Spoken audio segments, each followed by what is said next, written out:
I still remember the way the air felt that morning, thick, humid, and heavy with the kind of pre-storm pressure that makes your skin itch. It was Sarah's birthday, an ordinary Tuesday that felt like it should have been monumental. I had a little black box tucked away in my jacket pocket, a carefully chosen piece of jewelry that I hoped would spark a bit of the old magic back into our marriage. Things had been strained lately. She was always working late. Her phone was perpetually face down on the counter, and the vibrant woman I had married 6 years ago seemed to be fading into a ghost of herself. I wanted to surprise her.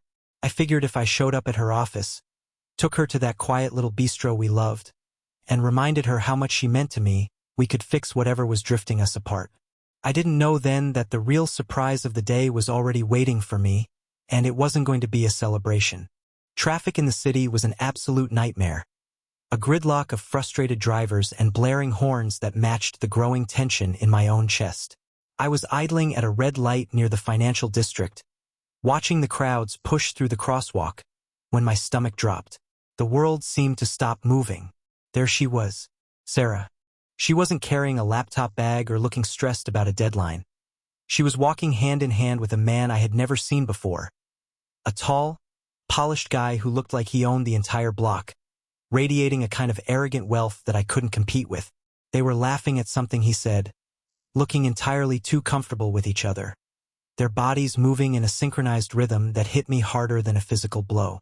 My heart hammered against my ribs, a frantic, uneven rhythm that made me dizzy as I watched them disappear through the doors of Velvet, one of the most high-end jewelry boutiques in the state. Why was she there? And why with him? I grabbed my phone, my fingers shaking so hard I almost dropped it between the seats. I dialed her number, my breath catching in my throat as it began to ring. She picked up on the second ring, her voice smooth, professional, and infuriatingly calm. "Hey, babe," she said, and for a split second, I heard the faint background noise of a bustling street, not an office. "I'm swamped. Work is running over, so I'm just going to catch a cab later tonight. Don't wait up for dinner, okay?" I hung up, the silence in my car suddenly deafening. I sat there for 20 minutes, my grip on the steering wheel so tight my knuckles turned white. My mind was a kaleidoscope of broken memories. Every late night she had spent working, every trip she had taken alone, every quiet moment where she seemed miles away from me. I was a fool. I had been living in a house of cards, and I was finally watching it collapse. Finally, the boutique doors opened. She emerged, beaming, clutching a branded velvet bag, and this stranger had his arm draped possessively around her waist, leaning down to whisper something into her ear that made her flush. They climbed into his luxury sedan and sped off. I didn't think, I just reacted. My body moved on autopilot. I snapped a clear, high-resolution photo of his face just as they pulled away, then scrambled out of my car and marched straight into her office building.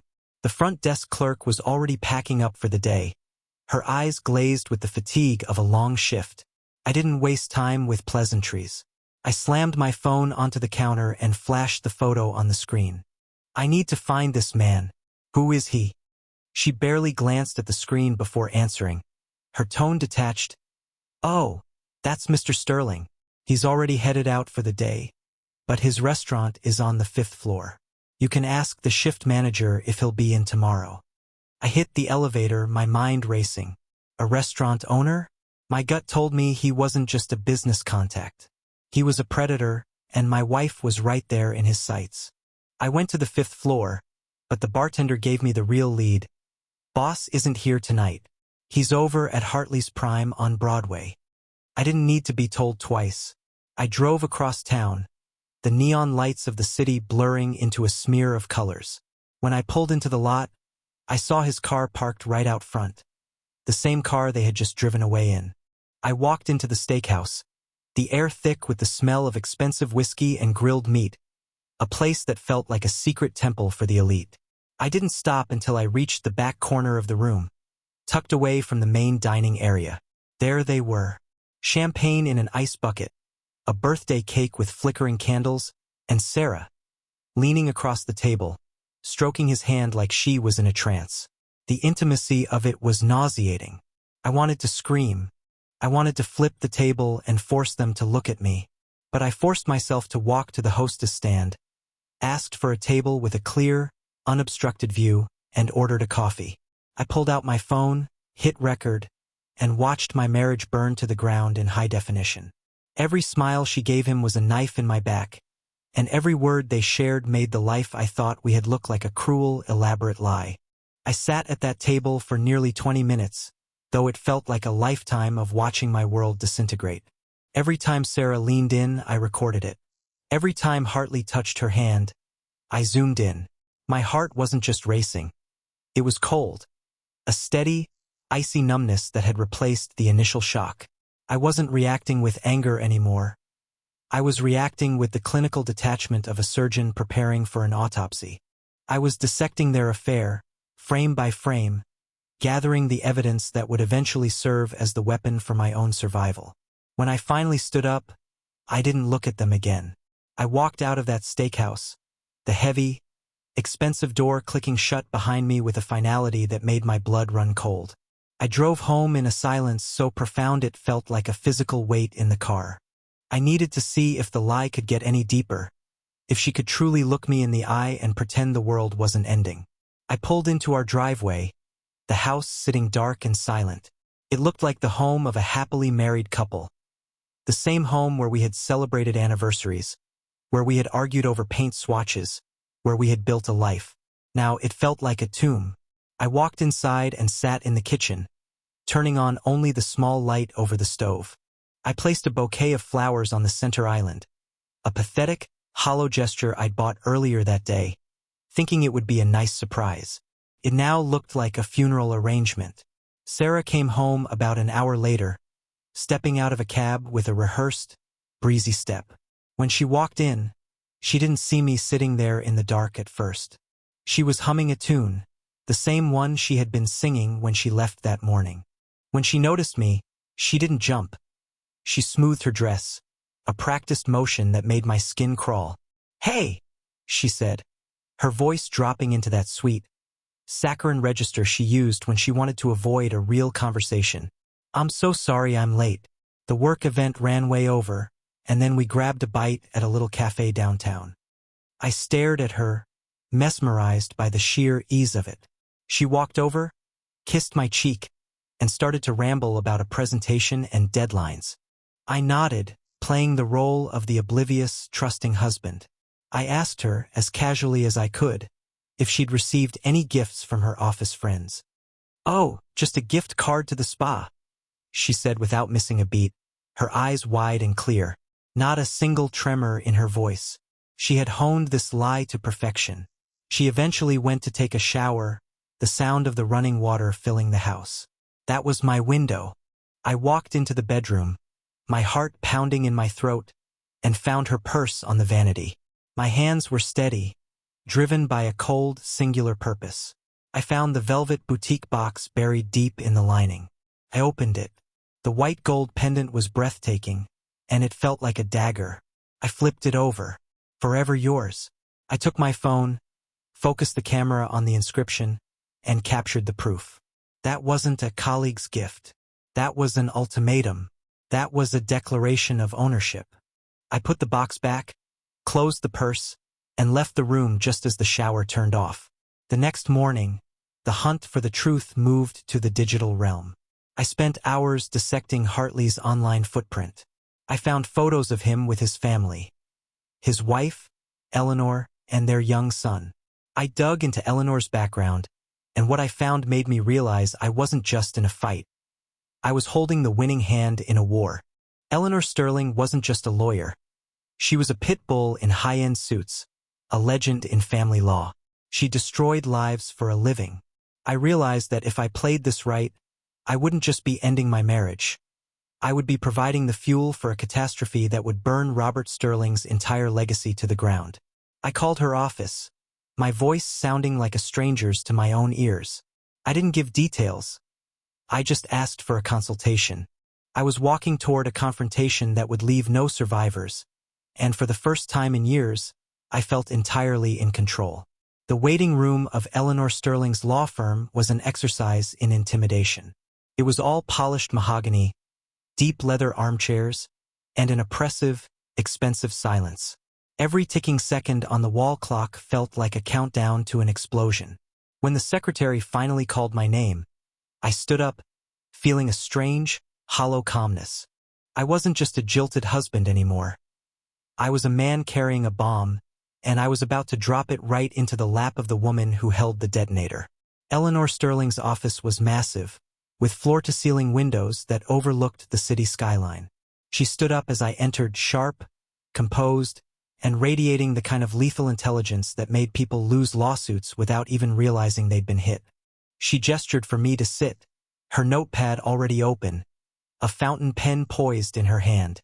"Mr. Davis," she started, her voice as crisp as a fresh contract. "My assistant mentioned you're seeking a private consultation regarding an unusually sensitive matter. You have my full attention." I didn't waste time on pleasantries. I leaned back, crossed my legs, and pulled my phone from my pocket. "Mrs. Sterling, this isn't about property division or alimony. It's about infidelity. And, unfortunately, it involves your husband."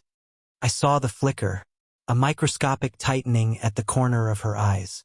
Her professional mask was perfect, but I was looking for the cracks. I played the video. It was crisp, clear, and damning. The soft candlelight, the intimate way Sarah stroked his hand, the way they looked at each other.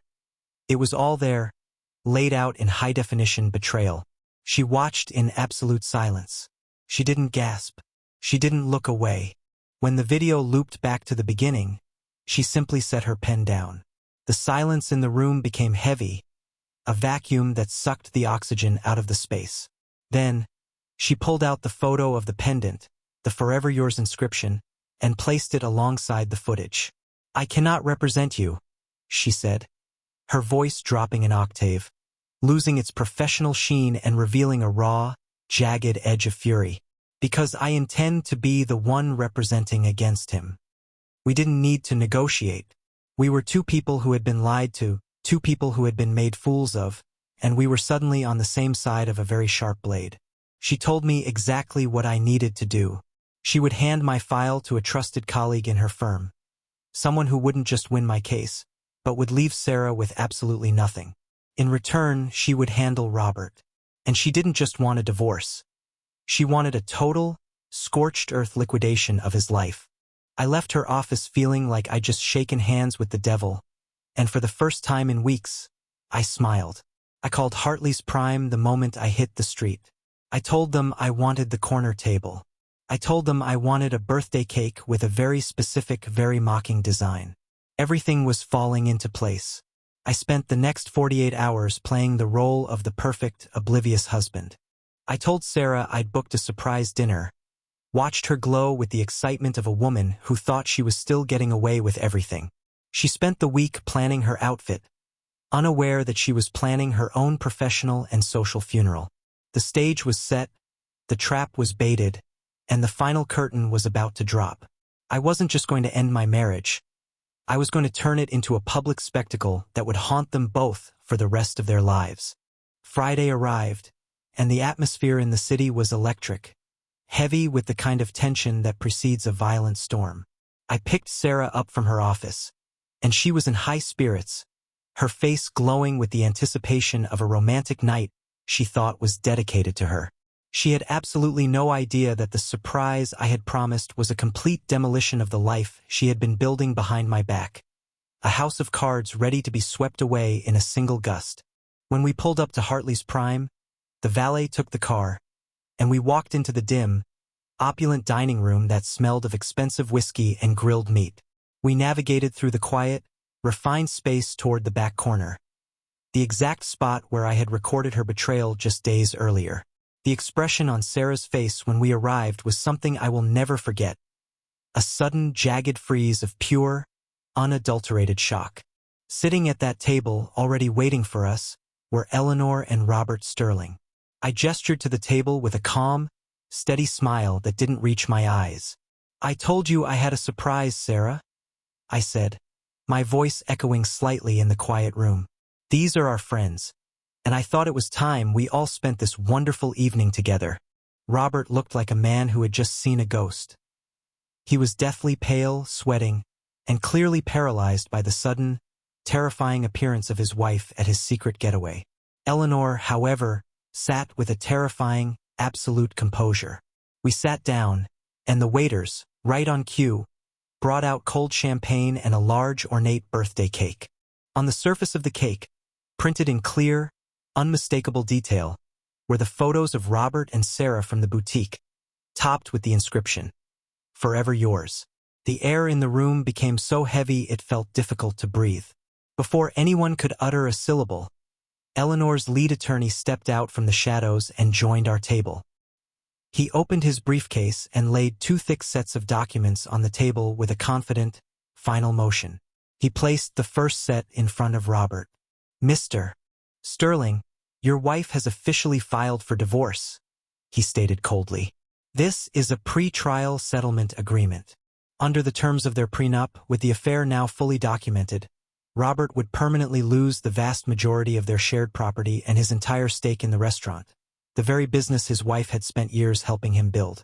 Robert sat in a terrified, trembling silence, his eyes racing over the pages, finally understanding that fighting a divorce attorney of Eleanor's caliber was a hopeless cause. He signed the papers in silence, stood up, and rushed out of the restaurant, his career and reputation shattering into dust behind him. Then, the attorney turned to Sarah and placed the second envelope in front of her.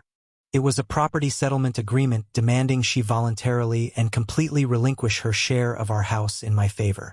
She looked through the pages, looked at me, and then at the empty chair where her lover had just been sitting. She signed the documents without a word. Eleanor and her attorney stood up, offered me a brief, acknowledging nod, and walked out of the room together, leaving Sarah and me alone. I called the waiter over, settled the check, and stood up to leave. I drove home alone, leaving her there in the dark, silent corner, staring at the cake that had become her own tombstone. A few months later, the divorce was finalized, and that birthday was the last day I ever spent with the woman I thought I knew. That is how this story ended for everyone involved. What do you think of stories like this, where a husband chooses to reveal the truth to his lover's spouse? Are you in favor of settling these matters one-on-one, or should the spouse always be made aware? Please write your opinion in the comments, and don't forget to subscribe. There are many more untold stories still ahead.